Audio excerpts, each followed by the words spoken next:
Hey guys, what's up? Natadari karon para maghatag ko og 5 ka klase nga amigo og amiga nimo sa social media.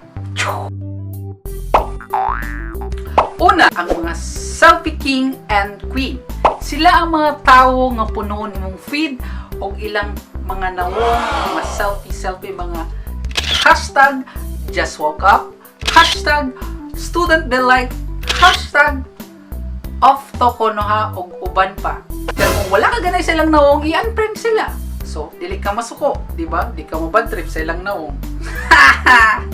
Ikadua, Tugo people.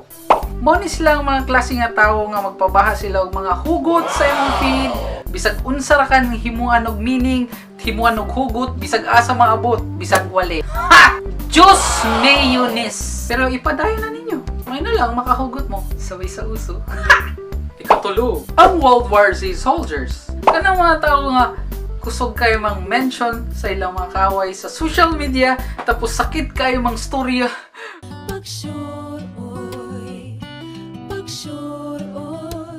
Tapos maabot na sila sa mga panahon ni Magellan, panahon pa sa Hapon. Pwede dia ito. Pero sa katapusan, isara ilang gipaglaban ang world peace. Ikaw pa, the bacon. Daghan kayo ni silang tinda mo rag tagas Lazada. Pero mao man ang trend karon. So, mamaligya na kita. Please, maluhin na mo. Palit na ka mo. Na ako'y scotch tape. Na ako'y gulay. Na ako'y gibaligya nga libro. Na ako'y bowl. Palit na mo. Palit na ba? Ako'y bowl. Sige na. Swelde raman bayaran. Swelde raman bayaran. Swelde raman bayaran. Swelde. Mo na ang kasen or igsoon ni sweldo. Kara, inubis? Inubis ba? Ina? O ang ikalima, tangtay. O ni sila ang mga klase sa mga tao nga hilom na kayo sa social media. Or talagsara ka mapabasa sa ilang post. Or kaya, tag-hide na ka sa ilang post. O tungod lagi, kay hilomon na sila.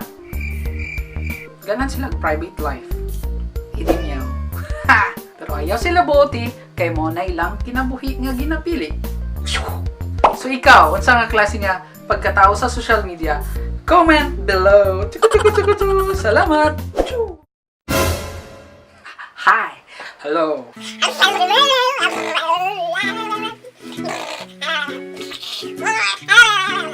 Ha, okay.